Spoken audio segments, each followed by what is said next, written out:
Look for what's looking. I'm going to close out the first round of lessons and exercises with the pointing out instruction to look for what's looking. This is a common instruction that Sam Harris uses. And if you went through the exercise where we search for the central self, then you likely have a better sense of what is meant by this instruction. This exercise will actually be fairly similar to the last one, with just a little bit more added information. He's often said that this is a tough instruction to get, and my hope with this lesson is to better explain how and where to do this search, so you can not only be confident that you're doing the looking correctly, but also be confident in the result. So let's sit on the couch, put your earbuds in, put down the phone, and let's look out the window at something in nature, and just recognize where your attention rests. If you notice your attention is bouncing around a couple things in the center of your visual field, that's not a problem. Just notice where it's landing in each moment. Now, we need to remember that we are interested in the first-person experience with non-dual awareness. This is sometimes the biggest barrier to progress. To put this in hypothetical contemporary terms, if you were able to move your consciousness to a computer, what would be moved? What part of experience would go? If you still have any inkling that from the first person there is any weighting or association with the body seen in the bottom of the visual field, you still haven't gotten this point. The conscious experience would be present without them. So any association with a subject and the arm seen below is still a hurdle that is probably going to hinder you. So to start with, let's begin with the familiar act of pointing your finger where you take yourself to be, the central subject. Take your finger and begin by pointing to your chest. And now move your finger up towards your head until the exact moment that you recognize that the finger is pointing right at where you would expect to find the central subject. With your finger about a foot away from your nose, pointing precisely at you, focus attention on the tip of the finger. Move the finger so it's pointing at your ear, and notice if there is a sense that the finger is not pointing exactly at you. And now, point the finger back right at you. Okay, you can put your hand down. So let's look back at the object out the window.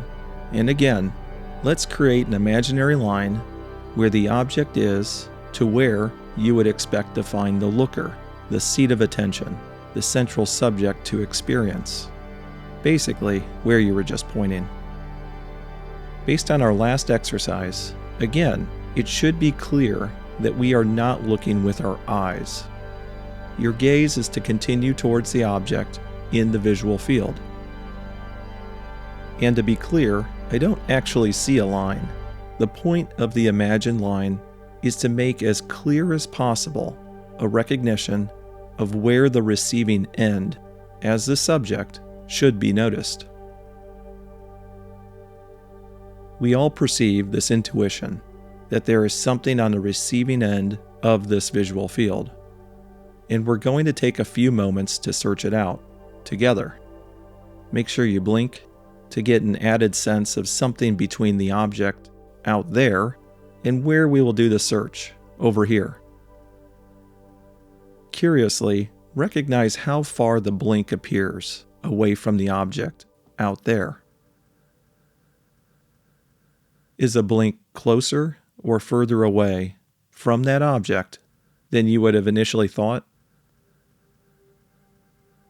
As we look at the object, I'll ask the question to look for what's looking. When this question arises, we are going to follow the imaginary line where you would try to find the central subject. If by following the imaginary line, you incorporate the legs, arms, body seen in the visual field below, as in any way adding to a potential subject's location, again, you are doing this exercise wrong, and you won't get it. The exercise, when done correctly, does not place any weighting on that information. Remember, if you were to transfer your consciousness, would there be any need for the legs or hands that are seen to come? Then why would they, in any way, be included in the search for the subject, the first-person experiencer? So let's try it again. As you look at the object, follow the imaginary line and let's look for what's looking. Let's even insert a thought, I'm right here. Just think it, to narrow the search area. We know that we are not that thought, as we have recognized in previous exercises. But let's add that thought again so we can search adjacent to it.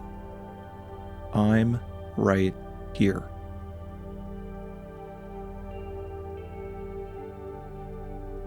My hope is that when you are triangulating the area where you would expect to find what's looking at the object and what recognized the now faded thought, that you might have actually noticed that in that area of inspection, you noticed that arms, legs, body also appear in the same place, peripherally. If you notice that, hold on to that information. Could it be possible that the object out there, a thought, and the arms and legs down there are all occurring in the same place? Could a thought be an equal object in a space occupied with the outside objects? Let's put it all together. Again, we're not looking deep inside. This exercise is meant to be accessible to everyone. Let's try it again. Follow the imaginary line and look for what's looking.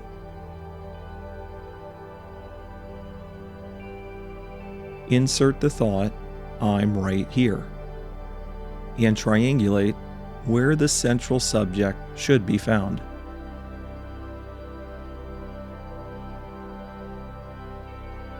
Is there anything to be found adjacent to the thought? Is there anything to be found at the receiving end of the imaginary line? Here's my experience when doing this. When I look for what's looking, the search abruptly stops with a recognition that there is only the visual scene. The search cannot find a looker at the receiving edge of it. The thought, I'm right here, is definitely other, a distinct object of information different from the visual scene, with a different quality or location in my experience. It's recognized that attention has bounced or moved to the thought. As the thought is present and then fades, although the search has a stated goal of finding a central subject adjacent to that thought, paradoxically, nothing materializes. What actually happens is a realization that attention has just returned to the visual field. Attention has landed back on the object. This is when thoughts of confusion might pop up, like a thought preferencing pressure in a head or sensations in the back against a couch as somehow supporting a central subject over here. But if those bits of information can be recognized as occurring in the same space as the visual field, then you are recognizing that there is no separation in this landscape of the conscious experience. And as that occurs, a shift has happened. And for you, it might only be brief at the beginning, but there is a recognition of being the visual field. The table that is seen in the peripheral field of view is in the same space as the arms and legs seen in the lower part of experience. Thoughts are occurring in this same space. There isn't any weighting of me with the arms and legs, or thoughts, as they are all equal in this snow globe landscape of possibilities. Does this correlate with your experience? There's a reason I believe this instruction, to look for what's looking, is so helpful. This is subtle, but you might have recognized that the only thing that occurs with the exercise is that of attention moving. Attention is on the object in the visual field. When the thought arises, I'm right here, attention moves to the thought. When the search for the subject is suggested, paradoxically, attention has returned to the visual field. It didn't have anywhere to land. Experientially, the thought, I'm right here, is actually in relationship to the visual field, not to an over here observer. I want you to think about that statement because there is a lot there to be noticed. Again, the inability to find a looker is not the end of the story, so to speak. My guess is that for some, there is immediately a contraction around the arms and legs seen in the visual field, and that is when the search starts to go off the rails. Any subsequent moments of attention bouncing back and forth between the visual field and thoughts like, what? Huh? Did I miss something? What am I supposed to find here? Of course, I have to be somewhere over here near these arms, legs, body, etc. A barrage of thoughts can very quickly reintroduce the intuition of a subject still there. This is what most people miss, and why even though no looker is found, the intuition is still hard to dispel. If, however, for a moment, you recognize that attention has just returned to the object, again, even for the briefest moment, you recognize that the hands in the bottom of the peripheral field are in the same place as the object, in the same place as the thought. Then, there might be a noticed shift that occurred. If there is a recognition that what was looking was actually the visual scene the whole time, a snow globe landscape of possibilities might be recognized, with no separate subject on the edge of it. If there is that recognition, stick with that and see how long you can recognize that attention is bouncing from object to object through this landscape of possibilities. This recognition, when seen over and over, for me, was the path to the final steps towards recognizing non-dual awareness. As this shift occurs and attention is recognized bouncing from objects in the visual field to sounds and back to the visual field, and then to thoughts arising and back to the visual field, that is when the importance of this recognition is most salient. Thoughts are then noticed to be information similar to any object in the visual field, and their power to negatively impact experience is muted. To be clear, if an anxious thought arises, there will still be an associated tightness in my chest, but the thought and tightness are recognized as information, and both are more a curiosity than a problem.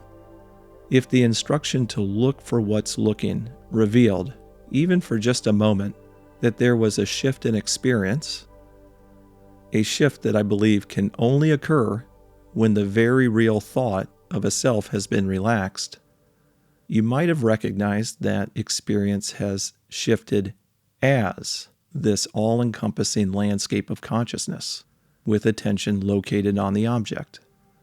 If given an instruction to look for your head after this shift has occurred, it will be recognized that the question really doesn't make sense, as non-dual awareness does not presuppose the need for a head when experienced from the first person. That is actually the starting point for this endeavor, not the end goal.